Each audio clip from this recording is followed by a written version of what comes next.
할렐루야. 네, 한 주간 평안하셨습니까? 네, 제가 한 3년 전쯤에 이곳에 신학생으로 실습을 왔었죠. 네, 3년간 평안하셨습니까? 네, 감사합니다.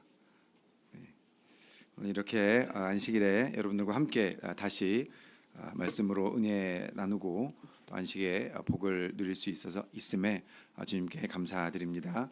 이 시간 주님께서 예비하신 그 모든 축복을 충만히 받으시는 그런 안식일 되기를 원합니다. 할렐루야. 예수 그리스도 이름으로 하나님 말씀 전하겠습니다. 오늘 본문 말씀 여호수아 1장 1절에서 7절까지 말씀 찾겠습니다. 여호수아 1장 1절에서 7절까지 말씀 찾으셨으면 한 절씩 교독하겠습니다. 제가 먼저 읽겠습니다. 여호와의 종 모세가 죽은 후에 여호와께서 모세의 시종 눈의 아들 여호수아에게 일러 가라사대 내 종 모세가 죽었으니 이제 너는 이 모든 백성으로 더불어 일어나 이 요단을 건너 내가 그들 곧 이스라엘 자손에게 주는 땅으로 가라. 내가 모세에게 말한 바와 같이 무릇 너희 발바닥으로 밟는 곳을 내가 다 너희에게 주었노니 곧 광야와 이 레바논에서부터 근 하수 유브라데에 이르는 해쪽 속의 온 땅과 또 해 지는 편 대해까지 너희 지경이 되리라. 너의 평생에 너를 능히 당할 자 없으리니 내가 모세와 함께 있던 것 같이 너와 함께 있을 것임이라. 내가 너를 떠나지 아니하며 버리지 아니하리니 마음을 강하게 하라. 담대히 하라. 너는 이 백성으로 내가 그 조상에게 맹세하여 주리라. 땅을 얻게 하리라. 함께 읽겠습니다. 오직 너는 마음을 강하게 하고 극히 담대히 하여 나의 종 모세가 내게 명한 율법을 다 지켜 행하고 좌로나 우로나 치우치지 말라. 그리하면 어디로 가든지 형통하리니. 아멘. 제가 강남교회 설교 지원 공문을 보고서 처음 이제 들었던 생각이 뭐냐면요. 제가 처음 이 교회에 들어와서 설교라는 걸 난생 처음 들어봤을 때 그때 홍 목자님께서 설교를 하고 계셨어요. 거의 한 10년 이렇게 설교를 하고 계셨거든요. 그래서 아니 그 목자님께서 설교를 하고 계신 강남교회 제가 설교를 하러 간다니까 이 성도님들이 제 설교를 들으시면서 얼마나 깝깝해 하실까 이런 좀 걱정이 들었습니다. 그러다가 이제 생각이 더 확장이 됐어요. 이제 내년이면 내년에 발령을 받게 되면 전국에 어디를 가든 다 나보다 선배 목자님들 계시던 곳인데 그 다음 후임자로 가면 내가 얼마나 잘할 수 있을까 또 이런 걱정 때문에 심란했습니다. 여러분 공문 보시고 저를 위해 기도하신 분 안 계시죠? 어쩐지 걱정이 많이 되더라고요. 물론 여러분이 저를 믿으신 게 아니라 하나님을 믿으셨을 것입니다. 여러분 이런 유의 걱정해 보신 적 있으십니까? 학생들 혹은 뭐 직장을 다니시는 분이라든지 아니면 교회 사역도 마찬가지죠. 누구나 전임자의 뒤에 이어서 일을 맡게 됩니다. 때로는 그 전임자로 인해서 그 전임자가 특히 이렇게 잘하는 것으로 유명하다면 그 사람의 후광 때문에 그 자리가 얼마나 부담스럽겠습니까? 오늘 이 여호수아가 모세의 후임자로 세워지지 않았습니까? 근데 모세가 누구예요? 오늘 1절 말씀 보시면 여호와의 종이라고 나옵니다. 이스라엘의 가장 위대한 선지자가 바로 이 모세지요. 바로 앞에 신명기 34장 잠깐 보시면요. 신명기 34장 10절 말씀 보시면 모세에 대해서 이렇게 기록하고 있습니다. 그 후에는 이스라엘에 모세와 같은 선지자가 일어나지 못하였나니 모세는 여호와께서 대면하여 아시던 자요. 그래서 실로 모세는요 하나님께서 대면하셨고요. 그리고 은밀히 말씀하지 않으시고 직접 말씀하셨다. 이렇게 성경은 기록하고 있습니다. 그러니 이 여호수아 입장에서 얼마나 부담을 느꼈겠습니까? 그런데 하나님께서 이 여호수아에게 그런 부담 주려고 모세 다음으로 여호수아를 세우셨을까요? 아니면 여호수아에게 야 괜찮아, 처음엔 다 그런 거야, 그러면서 배우는 거야, 뭐 이런 말씀으로 위로를 주셨을까요? 그러지 않죠. 그 여호수아를 세우신 데에는 하나님의 뜻이 있죠. 오늘은 여호수아를 세우신 그 하나님의 뜻이 무엇인지 오늘 말씀을 통해서 한번 함께 배우도록 하겠습니다. 오늘 1절 말씀은요, 여호와의 종 모세가 죽은 후에라는 말로 시작을 하고 있습니다. 아무리 위대한 선지자라도 때가 되면 죽을 수밖에 없죠. 그런데요, 아시는 것처럼 모세는 나이가 많아서 죽거나 혹은 기력이 다 쇠해서 죽지 않았습니다. 그러니까 하나님께서 때가 돼서 데려가신 거예요. 그죠? 모세도 가나안 땅 들어가고 싶었죠. 근데 하나님께서 허락을 않으셨습니다. 왜요? 그렇죠. 네, 그렇습니다. 자, 신명기 3장 뭐 다 아시는 거 제가 질문하니까 좀 그러네요, 제가. 자, 신명기 3장 그래도 한 분이라도 모르시면 안 되니까. 그죠? 신명기 3장 25절, 26절 제가 읽겠습니다. 신명기 3장 25절, 26절. 구하옵나니 나로 건너가게 하사 요단 저편에 있는 아름다운 땅, 아름다운 산과 레바논을 보게 하옵소서 하되 여호와께서 너희의 연고로 내게 진노하사 내 말을 듣지 아니하시고 내게 이르시기를 그만해도 족하니 이 일로 다시 내게 말하지 말라. 아멘. 하나님께서 이 모세에게, 그렇게 들어가고 싶다는 모세에게 다시는 그런 말 하지 말라 이렇게 말씀하셨습니다. 그 이유가 뭐예요? 그만해도 족하니 라고 하고 있습니다. 그만해도 족하다. 이게 무슨 뜻입니까? 그만 말해, 이런 뜻일까요? 그래, 네가 그동안 여러 차례 나한테 말한 거 알아. 그러니까 그래도 안 돼. 그만큼 말했으면 충분하니까 그만 말해. 이런 뜻일까요? 여기서 그만해도 족하다라는 말은 직역을 하면 너에게 충분하다라는 뜻입니다. 내게 족하다. 무엇이 족하다는 것일까요? 이것은 모세, 네가 할 일은 충분히 다 했다라는 것입니다. 그러나 우리는 기억하실 것입니다. 모세와 아론이 가나안 땅에 들어가지 못한 결정적 사건이 있었잖아요. 그죠? 어디서요? 그래요, 거기에요. 르비딤 반석에서. 그렇죠. 그래서 26절 말씀 보시면 여호와께서 너희의 영거로 내게 진노하사. 왜 진노하셨습니까? 왜 진노했다고 돼 있어요? 너희의 연고로. 이 연고라는 말은 두 가지로 해석이 가능합니다. 무엇 때문에, 하나는 무엇을 위하여입니다.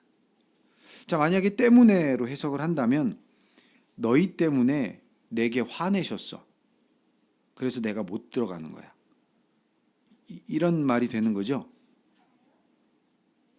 또 위하여로 해석을 하면 너희를 위해서 내게 진노하셨어. 그래서 내가 못 들어가. 자, 여러분이 알고 계신 모세라면 모세는 이때 어떻게 말했을까요? 너희들 때문에 내가 못 들어가! 이렇게 했을까요? 너희들을 위해서 내가 못 들어간다. 이렇게 얘기했을까요? 그렇죠? 우리가 알고 있는 모세라면 니들 때문에 라고 말하지 않았을 것입니다. 우리 그 당시 사건으로 한번 가보겠습니다. 민수기 20장 12절인데요. 민수기 20장 12절.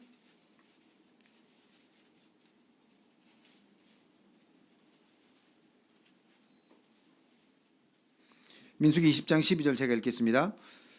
여호와께서 모세와 아론에게 이르시되 너희가 나를 믿지 아니하고 이스라엘 자손의 목전에 나의 거룩함을 나타내지 아니한 고로 너희는 이 총회를 내가 그들에게 준 땅으로 인도하여 드리지 못하리라 하시니라. 아멘. 자, 여기 보시면 왜 못 들어갔다고요? 너희가, 여기 너희는 누구예요? 모세와 아론입니다. 모세와 아론이 나를 믿지 않고 이스라엘 자손의 목전에서 그들의 앞에서 하나님의 거룩함을 나타내지 않았기 때문에 하나님께서 그들에게 진노하신 것입니다. 그렇다면 하나님께서 하신 진노는 누구를 위한 진노였습니까? 이스라엘 백성을 위한 것이었다는 것입니다. 모세와 아론의 사명이 뭐였어요? 그들 앞에서 그들에 대한 하나님에 대한 믿음과 하나님의 거룩함을 나타내는 것이 그들의 사명이었다는 것입니다. 그러나 그들이 그 르비딤에서 하나님에 대한 믿음과 그 거룩함, 하나님의 거룩하심을 그들이 나타내지 못했다는 거예요. 그들에게, 이스라엘 백성에게 그들이 하나님에 대한 믿음과 거룩함을 나타내지 않으면 이스라엘 백성들은 도대체 누구를 보고 신앙생활을 하라는 겁니까? 그러니까 하나님이 이들의 이런 모습 때문에 진노하셨다라는 거죠. 그래서 우리가 여기서 알 수 있는 것은 하나님께서 정말 중요하게 그리고 아끼시는 것은 모세와 아론이라는 그 일꾼이 아니라 누구예요? 이스라엘 백성이었다라는 거죠.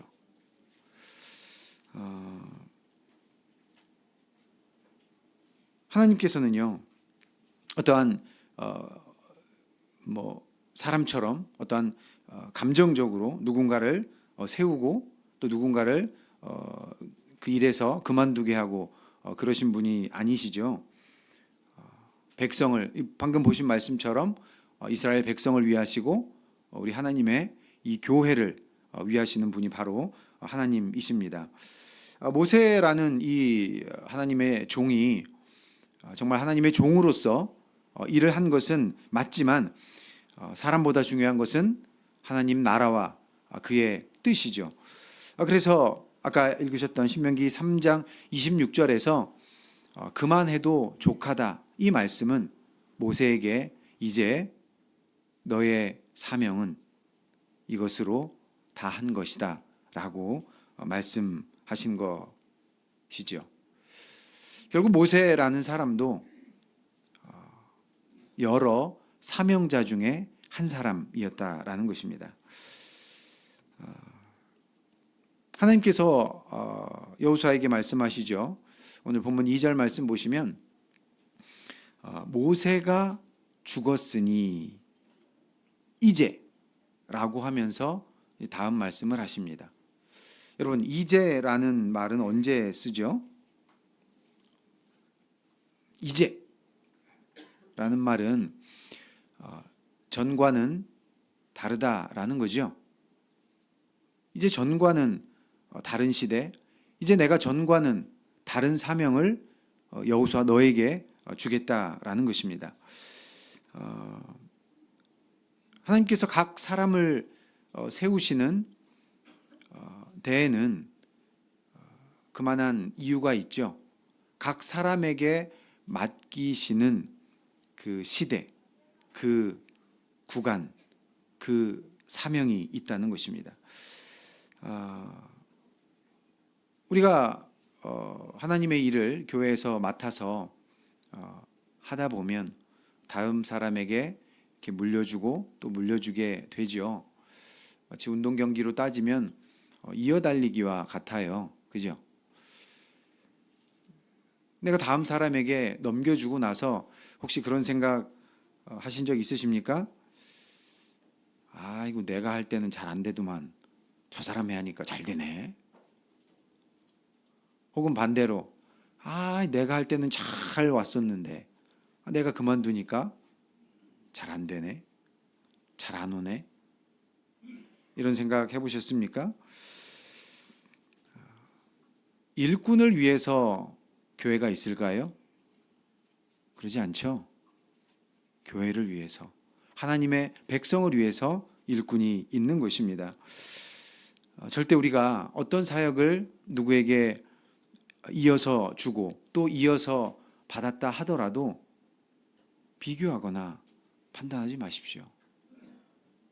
그 비교와 판단이 결국은 자기를 탓하게 되고 또 남을 탓하게 됩니다. 결국 우리 공동체에 상처를 주게 되는 거죠. 우리는 한 팀이에요. 그죠? 이어달리기의 한 팀이라고요. 그래서 우리는 서로의 부족함을 보충해 줘야 합니다. 비록 조금 부족해 보이더라도 그를 위해서 내가 도울 수 있는 것은 돕고 그를 위해서 기도해 주는 것이 전임자의 마땅한 역할인 거죠. 우리는 한 팀이 되어서 교회를 위해서 달려야 합니다. 그렇게 달리는 저와 여러분 되기를 원합니다. 자, 그렇다면 여호수아에게 하나님께서 주신 사명은 무엇일까요? 이제 두 가지로 살펴볼 수 있는데요.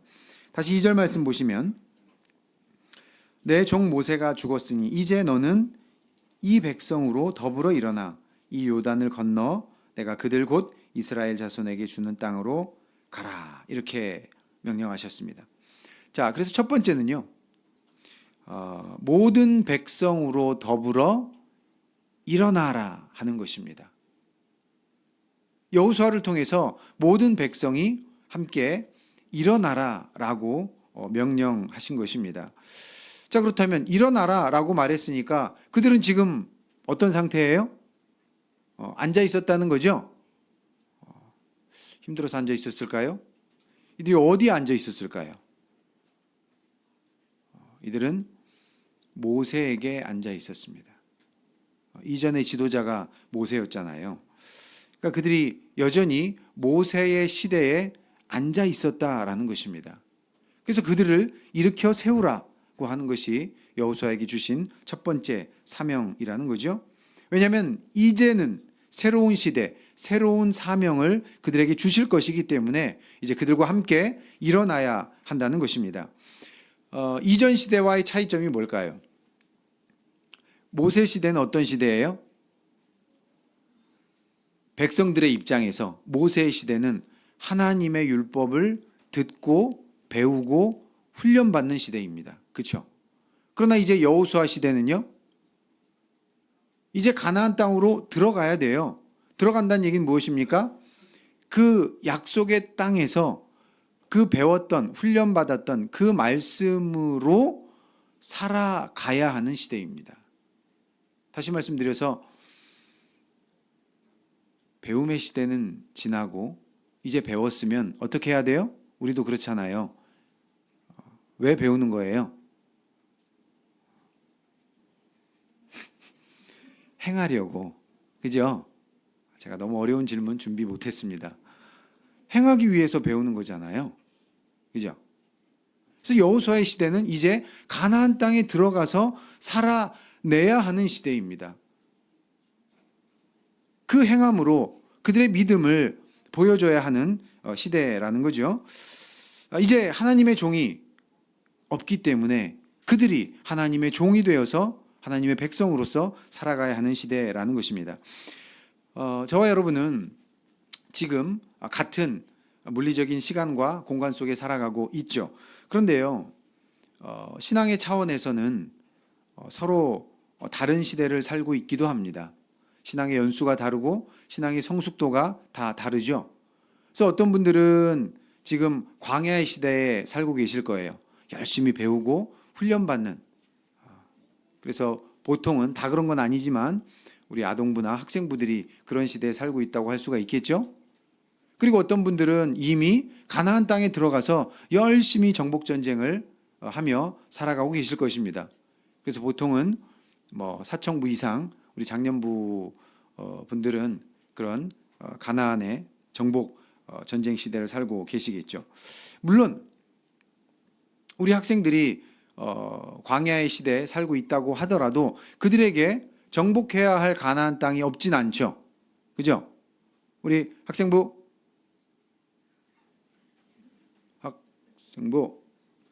여기 손 드는데 자신이 없어요. 둘뿐이에요?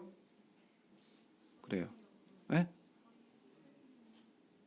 서유리가 있대요. 왜 손 안 들어요? 그래요. 3명 좋습니다. 3명이에요. 그렇군요. 자, 가나안 정복 전쟁을 지금 하고 있습니까? 우진이? 어디서 해요? 교회에서 정복 전쟁을 하고 있어요? 훌륭합니다. 그래요. 하고 있습니다. 하고 있다잖아요.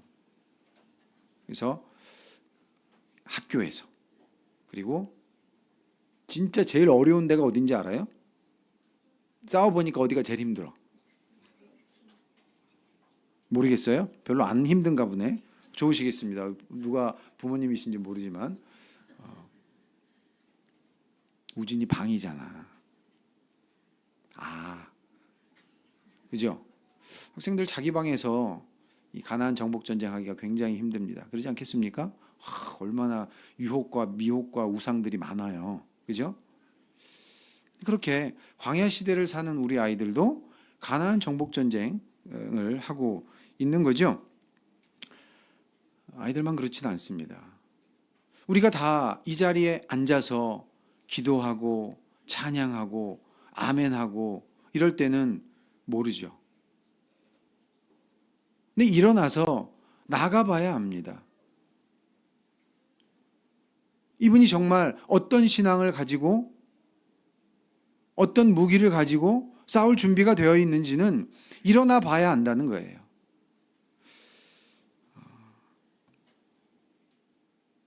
사실 혼자 일어나는 것도 힘들죠. 제가 지금도 젊지만 더 이제 어렸을 때는 이렇게 막 그 주변에 어르신들이 이렇게 앉아 있다가 일어날 때 어떻게 일어나세요? 아이고가 무한 반복됩니다. 그죠? 이쪽 다리 한번 아이고 저쪽 다리 한번 아이고 하면서 간신히 일어나세요. 근데 제가 이제 조금씩 알겠더라고요. 저도 모르게 아이고 나올 때가 있어요. 죄송합니다. 그런데 오늘 하나님께서 뭐라고 하세요? 너 혼자 일어나, 이게 아니죠? 더불어 일어나라 라고 하셨어요. 그러니까 혼자 일어나는 것이 중요한 게 아니라 백성들과 함께 일어나라 라는 거죠.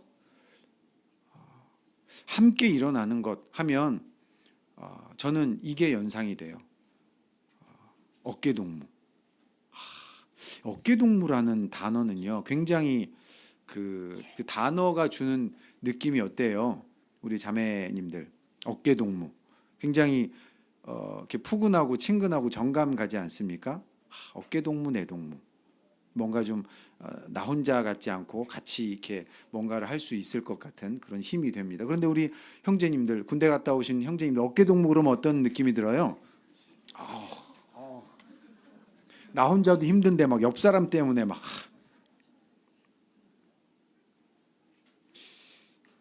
정말 힘든 일입니다. 나 혼자 이 신앙 안에서 싸우기 위해서 일어서는 일도 힘든데 더불어 일어나라고 하셨어요. 이 말씀의 뜻은 뭐예요? 그러면 어깨동무에서 일어날 때 해보신 분은 알아요. 이게 박자만 안 맞아도 굉장히 힘듭니다. 나는 일어나려고 하는데 옆 사람은 다리가 아파가지고 안 일어나고 있으면 막 놔버리고 싶죠. 근데 우리는 그러면 안 되잖아요. 분명히 우리 교회 안에도 나보다 약하고 연약한 그런 지체가 있죠. 그래서 우리가 함께 일어나려면 먼저 우리는 볼 줄 알아야 돼요. 아, 누가 힘이 없어서 혼자 일어나는 것조차 힘들어하는지 이것을 볼 수 있어야 합니다. 그래서 우리가 신도의 시간이 어떤 시간이에요? 각자의 한 주간의 삶 속에서 내가 이 가나안 정복 전쟁을 하느라 얼마나 힘이 드는지를, 얼마나 힘겹게 싸우고 있는지를 그것을 나누는 자리 아니겠습니까? 그런 자리를 통해서 아, 누가 이 일로 일어나는 것을 힘들어하고 있구나. 말씀대로 살아가는 것이 이렇게 힘들다는 것을 이 성도가 몸으로 체험하며 힘겹게 살아가고 있구나. 이것을 나누는 시간 아니겠습니까? 그러면서 힘이 필요한 성도를 위해서는 기도해주고 말로 또 격려해주고 그렇게 하는 것 아니겠습니까? 그런데 우리가 특별히 관심을 가져야 하는 그런 지체가 있는 것 같습니다. 아까 좀 전에 제가 학생부 손들어 보라고 했는데 서유리까지 3명 손들었어요. 나머지 학생부 어디 갔어요? 네? 뭐 잘 안 들려서 모르겠습니다. 이 강남교회에서 가장 찾아보기 힘든 계층이 학생부지요. 아동부도 한무대기. 학생부는 없습니다. 제가 수도권에 와서 이제 느낀 관찰한 바가 그렇습니다. 아, 정말 학생부들이 적구나. 이것은 강남교회만의 현상은 아니죠. 우리 한국교회의 모습이기도 합니다. 그런데 그 숫자가 문제가 아니라요. 우리 이 10대 학생부들이 이 가나안 정복 전쟁은커녕 광야의 훈련조차도 힘겨워한다는 것입니다. 우리 학생부들 앉혀놓고 강의를 하거나 분반을 해보시면 아시잖아요. 뭐 여기 있는 학생들은 안 그런 것 같지만 막 눈이 반쯤 이렇게 풀려가지고 막 절반의 시간은 막 깨우고 집중시키는데 시간을 쓰기도 합니다. 때로는 이렇게 안식일인데도 찾아보기 힘든 것이 우리 벌써 한숨 쉬시잖아요. 선생님이시죠? 아니세요? 한숨 소리 여기까지 들려가지고 굉장히 공감하시는 것 같았습니다. 네. 그 학생들이 지금 가나안 정복 전쟁은커녕 광야도 힘들어하고 있으니 이들은 정복 전쟁을 하게 해야 할까요? 정복 전쟁이 무엇인지 가르쳐야 할까요? 가르쳐야죠. 안 그러면 이들은 정복을 하는 것이 아니라 정복을 당할 것입니다. 여호수아는 전쟁 이야기로 시작을 합니다. 하나님께서 이 전쟁을 통해서 가르쳐 주시는 게 있죠. 우리 여리고성 전투나 아이성 전투를 통해서 우리가 배울 수 있습니다. 그 전쟁을 통해서 배우라는 거예요. 하나님께서 그들로 전쟁을 시키신 이유는 그 전쟁을 통해서 배우라는 것입니다. 이 여리고 전쟁 승리했습니까? 승패만 따지자면 승리했죠. 그러나 온전한 승리했습니까? 그러지 않죠. 그 중에 한 사람 아간이 범죄했습니다. 아간이 왜 범죄했습니까? 당장에 눈앞에 보이는 그 재물에 눈이 멀었던 거죠. 하나님께서는요, 그 한 사람의 범죄를 그냥 한 사람의 일탈로 보지 않았어요. 어쨌든 여리고성 무너졌으면 된 거지, 잘했다, 이렇게 하지 않으셨다고요.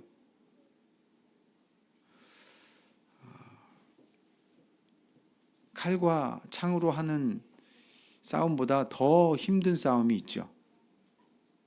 그죠? 이미 여러분들 하고 계십니다. 잠언 16장 32절 보겠습니다. 잠언 16장 32절.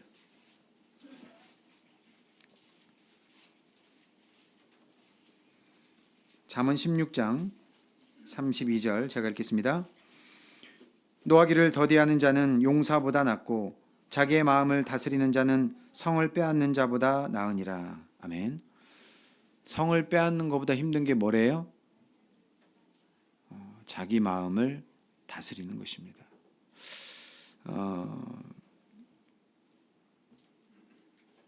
우리 학생들은 교회에서 배우고 또 훈련 받죠. 우리 학생들이 하나님의 백성은 이렇게 살아가는 거야 하는 것을 배우고 있습니다. 그래서 정복당하지 않으려는, 내가 정복해야 하는 그런 전쟁을 해야 한다고 우리 학생부, 그죠? 관심 없어요? 아이고 뭐 전쟁 무슨, 안 그러면 정복당한다니까요. 그냥 생존을 위한 전쟁만 하다 말아요. 무슨 뜻인지 알아요? 생존을 위한 전쟁. 아이고, 알고 있대요.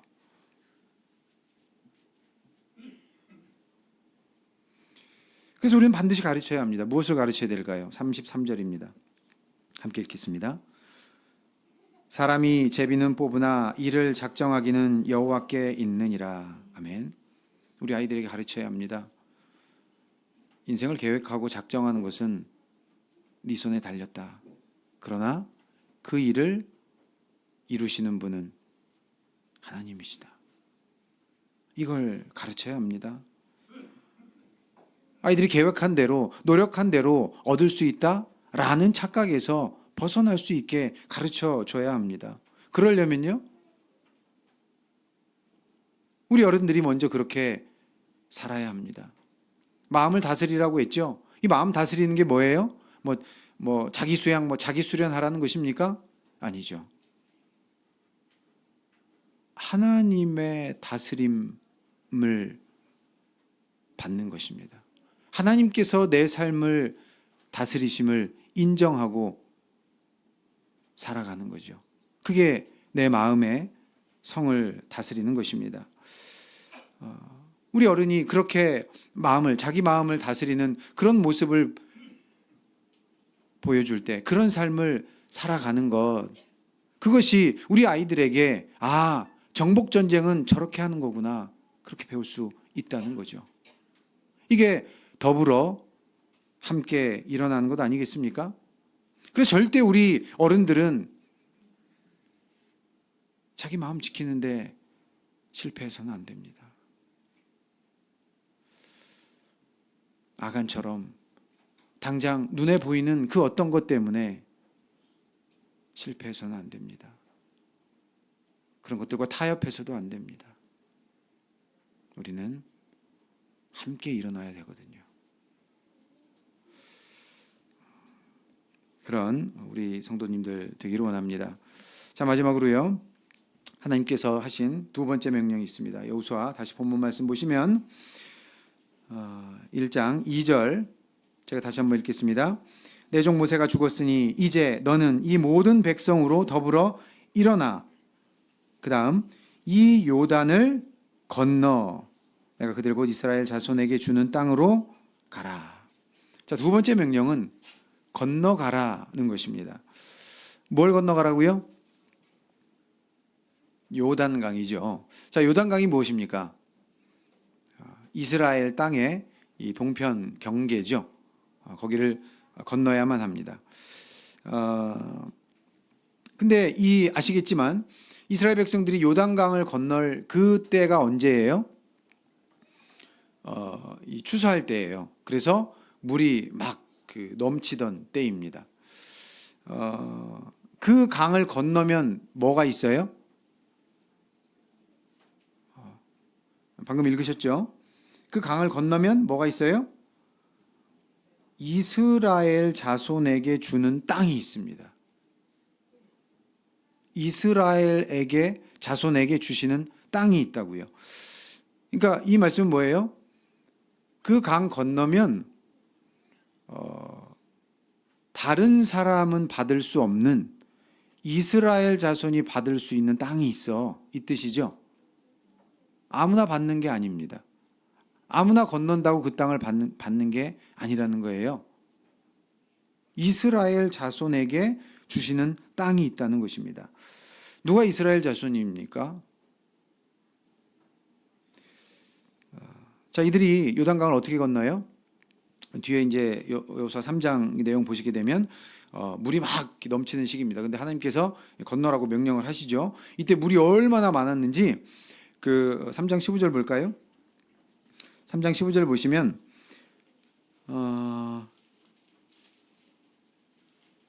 요단이 몸에 거두는 시기에는 항상 언덕에 넘치더라. 궤를 맨 자들이 요단에 이르며 궤를 맨 제사장들의 발이 물가에 잠기자 곧 위에서부터 흘러내리던 물이 그쳐서 심히 멀리 사르단에 가까운 아담읒 변방에 일어나 쌓이고 이렇게 돼 있죠. 그래서 아담읒 변방이 이들이 건넜던 곳에서부터 무려 25km 정도 떨어진 곳이라고 해요. 그러니까 그 물이 멈춘 곳부터 무려 25km 구간 동안 물이 쌓여 있었다라는 것입니다. 그러니까 굉장히 물이 많은 시기라는 거죠. 왜 하나님께서는 좀 원래 요단강은 그렇게 깊고 넓은 그 강이 아니래요. 그러면은 이왕 건너는 거 좀 물이 별로 없을 때 건널만 할 때 건너시게 할 수도 있으셨을 텐데 하필 물이 제일 많을 때 왜 이때 건너라고 하셨을까요? 이런 하나님의 명령을 들어보면 이제 하나님께서는 좀 이렇게 하기 어려울 때 정말 내가 곤란할 때 뭔가를 요구하시는 것 같다는 생각이 듭니다. 눈앞에 장애가 뻔해서 아무리 생각해도 누가 봐도 지금은 아니야 라고 생각할 때 하나님께서 건너게 하신다는 거죠. 예수님께서 풍랑이 막 일 때 제자들에게 요구하신 게 뭐예요? 잠잠하라. 폭풍우 치는 그 밤에 베드로에게 요구하신 게 뭐예요? 내게로 오라. 그 물을 밟으라고 하셨습니다. 하나님께서는요, 내가 왜 하필 지금이에요? 도저히 아무도 엄두를 낼 것 같지 않은 그런 때에 건너가라고 하십니다. 여러분에게 건너가라고 하신 요단강이 있습니까?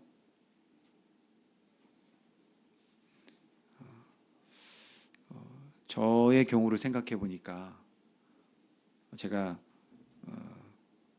신학을 이제 지원하게 될 때 그때 요단강이 있었어요. 뭐였을까요? 이제 애들도 아직 이제 초중고생이라 초등 중학생이라 아이들 교육 문제가 저에게 요단강이었을까요? 아닙니다. 아니면 어떤 경제적인 이런 것이 저에게 요단강이었을까요? 아닙니다. 어떻게 나 같은 사람이 이런 능력이 없는 사람이 어떻게 신학을 할 수 있을까? 이게 그때 당시에는 저에게 요단강이었어요. 근데 오늘 말씀을 준비하면서 또 곰곰이 생각해 봤죠. 근데 그것 아주 작은 요단강에 불과했습니다. 더 큰 요단강이 있었는데요. 생각을 해보니까 그런 거더라고요. 그때가 생각해 보면 저에게 정말 제가 행복했을 때였습니다. 그러니까 살면서 별 근심 걱정이 없을 때였어요. 신앙적으로도 이 정도면 괜찮다고 생각을 했고 교회 생활이 너무 행복했고 즐거웠고 사역하는 일도 열심히 하고 있었습니다.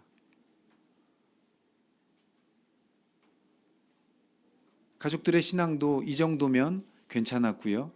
직장 생활도 괜찮았습니다. 모든 것이 안정돼 있어서 이제 내가 이 편안함을 누리기만 하면 되는 그런 때였더라고요. 그것이 저에게 요단강이었습니다. 하나님께서는 왜 저에게 그래 이제는 편히 신앙생활 하면서 누리면서 살 수 있을 때 부르셨을까요? 누가 약속의 땅을 얻을 수 있는 이스라엘 자손입니까? 요단강을 건넌 이스라엘 백성이 어떻게 건넜죠? 언약궤를 맨 제사장들이 한 발을 내딛자 그때 물이 멈추었습니다. 그 한 발, 그 한 걸음 이것 때문에 그들이 건널 수 있었다는 거예요. 그 제사장들의 발은 바로 믿음의 발이죠. 아까 신명기 말씀 기억나십니까? 하나님께서 왜 이스라엘 백성들에게 진노하셨다고요? 백성들 앞에서 믿음과 거룩하심을 나타내지 못했기 때문입니다. 가나안 땅에 들어가 산다는 것, 그 가나안 땅에 들어가서 살아야 하는 이스라엘 백성들에게 필요한 것 바로 믿음과 하나님에 대한 거룩하심, 이것을 아는 것이죠. 하나님께서 어떤 일을 내게 주실 때, 어떤 일을 시키실 때는요, 내가 정말 그것이 할 만할 때, 내가 정말 할 수 있는 능력이 있을 때 시키지 않으십니다. 도리어 내가 그것을 정말 할 수 없을 것 같을 때 하나님께서 시키시죠. 왜냐하면 그때가 바로 우리의 믿음을 보여줄 때이기 때문입니다. 그러면 하나님께서 우리 보고 그냥 혼자 가게 두실까요? 그러지 않죠. 내가 너와 함께하고 있다. 이것을 보여주십니다. 마른 땅을 보여주신다는 거예요. 하나님의 자손은요, 자기들 옆에 산더미처럼 쌓여있는, 그래서 언제 무너져서 휩쓸어 갈지 모르는 그 물을 보는 사람이 아니라 그 마른 땅을 보고 건너는 사람들입니다. 하나님의 능력, 하나님의 은혜, 하나님의 거룩하심을 보고 걸어가는 사람들이 바로 이스라엘 자손이죠. 이 시대 우리에게 주신 사명이 있습니다. 그 사명 감당하기 위해서 우리는 함께 일어나서 믿음으로 요단강을 건너야 합니다. 묵도하겠습니다.